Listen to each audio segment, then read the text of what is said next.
All India postal employees ইউনিয়নের অধীন group C, postman, MTS ও GDS এর সম্মেলন ঘিরে কর্মীদের ব্যাপক সাড়া।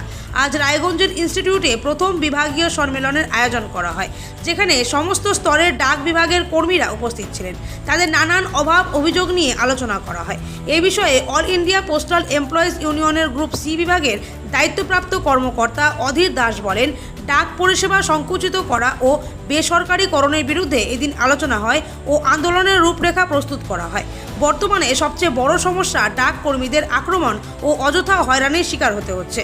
তার উপরে প্রশাসনিক চাপ সৃষ্টি করা হচ্ছে। এর থেকে তারা মুক্তি চান। পুরনো পেনশন নীতি বজায় রাখা ও জিডিএস কর্মীদের সামাজিক সুরক্ষা চালুর দাবিও উঠেছে এই সম্মেলনে। আপনার নাম আর কি দায়িত্ব আছে? আমার নাম Adhir Das, all India postal employee union group C ওয়েস্টমোর সার্কেলের অ্যাসিস্ট্যান্ট সাব সেক্রেটারি। কি কর্মসূচি চলছে আজকে? আজকে রায়গঞ্জ ডিভিশনের প্রথম বিভাগীয় সম্মেলন অনুষ্ঠিত হচ্ছে।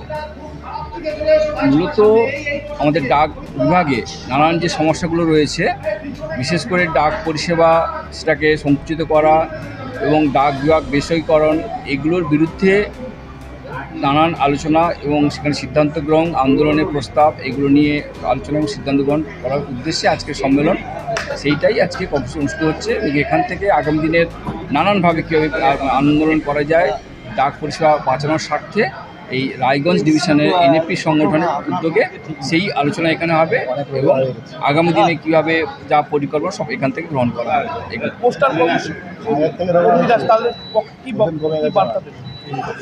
আজকে সবথেকে বড় যেটা সমস্যা ডাক বিভাগে, যে ডাক কর্মচারীদের নানান উপর তাদের আক্রমণ করা হচ্ছে, প্রশাসনিক তাদের চাপ তৈরি করা হচ্ছে, টার্গেট থেকে শুরু করে নানানভাবে হয়রানি, পোস্টম্যান বা অন্যান্য ক্ষেত্রে, এবং বিশেষ করে যারা বিভাগীয় কর্মচারী তাদের ক্ষেত্রে পুরনো যে পেনশন সেটাকে এখন নিউ পেনশন চালু করেছে, তার প্রতিবাদ করে যাতে আমাদের সেই পুরনো পেনশনটা চালু করা যায়, জিডিএস কর্মচারীদের যে তাদের যে সামাজিক সুরক্ষা সেটাকে রাখা যায়, বিভাগীয়করণ করা যায়, জিডিএস কর্মচারীদেরগুলো নানান টার্গেট ছুটি সহ নানা রকম না দেওয়া হচ্ছে না, সেগুলোর বিরুদ্ধেও আমাদের প্রস্তাব গ্রহণ করা হবে।